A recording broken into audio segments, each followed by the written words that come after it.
செய்தி. வணக்கம். விவி செய்திகளுக்காக ஊர் செய்திகள் வாசிப்பது ஸ்பர்ணா. ராணுவ மண் யாதவ கலச யாத்திரை இது யாதவர் சமூகத்தின் வீர மரபை, தேசிய உணர்வை மற்றும் இந்திய ராணுவத்தின் மீது கொண்டுள்ள மரியாதையை வெளிப்படுத்தும் ஒரு கலச யாத்திரையாகும். ராணிப்பேட்டை மாவட்டத்திற்கு வந்தடைந்த ராணுவ மண் யாதவ கலச யாத்திரைக்கு தமிழ்நாடு யாதவ மகாசபை மாநில தலைவர் நாசி ஜே ராமச்சந்திரன் அவர்களின் ஆணைக்கிணங்க சிறப்பான வரவேற்பு அளிக்கப்பட்டது. பீகார் மாநிலத்திலிருந்து துவங்கிய ராணுவ மண் கலச யாத்திரை தமிழகத்தில் உள்ள திருவள்ளூர் மாவட்டம் தடாவில் கடந்த 23ஆம் தேதி வந்தடைந்தது.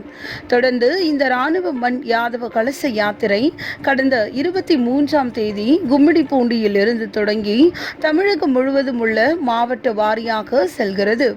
இணைப்பு, மரபு, தேசப்பற்று ஆகியவற்றை இணைக்கும் ஒரு முக்கிய நிகழ்வாக ராணுவ மண் யாதவர் கலச யாத்திரை விளங்குகிறது. இது யாதவர் சமூகத்தின் வீர மரபை, தேசிய உணர்வை மற்றும் இந்திய ராணுவத்தின் மீது கொண்டுள்ள மரியாதையை வெளிப்படுத்தும் ஒரு கலச யாத்திரையாகும். இந்த யாத்திரை இந்தியாவின் எல்லைப் பகுதியில் வீரமரணம் அடைந்த யாதவர் சமூக வீரர்களின் நினைவாகவும் இந்திய ராணுவத்தில் பணியாற்றும் யாதவ வீரர்களின் தியாகத்தை போற்றவும் நடத்தப்படும் ஒரு மதிப்புமிக்க நிகழ்வு. இந்த யாத்திரையின் முக்கிய அம்சங்கள் ஏற்கனவே வீரர்கள் உயிர் நீத்த இடங்களில் இருந்து புனித மண்ணை சேகரித்து அதனை கலசங்களில் வைத்து யாதவர் புனித தலங்களுக்கு அழைத்து செல்லும் முறையாகும்.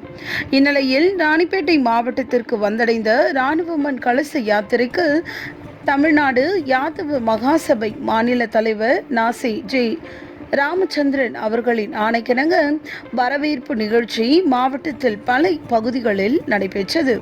இந்நிகழ்ச்சிக்கு மாநில இணை பொதுச் செயலாளர் என்.எஸ். சேது மாதவன் தலைமை தாங்கினார். மாநில துணைத் தலைவர் டி ஜவஹர், டி ராஜசேகர், தாசில்தார் ஓய்வு உள்ளிட்டோர் முன்னிலை வகித்தனர். ராணுவ கலச யாத்திரை இன்று அரக்கோணத்திலிருந்து தொடங்கி நெமிலி, பானவரம், ஆற்காடு, வாலாஜாபேட்டை, ஓச்சேரி ஆகிய பகுதிகளின் வழியாக சென்றது. இதில் யாதவ மகாசபை நிர்வாகிகள், இளைஞர்களும் தேசிய கொடியுடன் ஊர்வலமாக சென்றனர். அப்பொழுது அந்தந்த பகுதியில் ராணுவ கலசத்தை வரவேற்று மலர் தூவி மரியாதை செலுத்தினர். இதில் மாவட்ட தலைவர் எம் பெருமாள், மாவட்ட செயலாளர் ஆர் கோபி, மாவட்ட பொருளாளர் L K Saravanan, Rangapuram M Velu, Rangapuram Selva, Banapuram P Vishnukumar உள்ளிட்ட யாதவ மகாசபை நிர்வாகிகள் உட்பட பலர் கலந்து கொண்டனர்.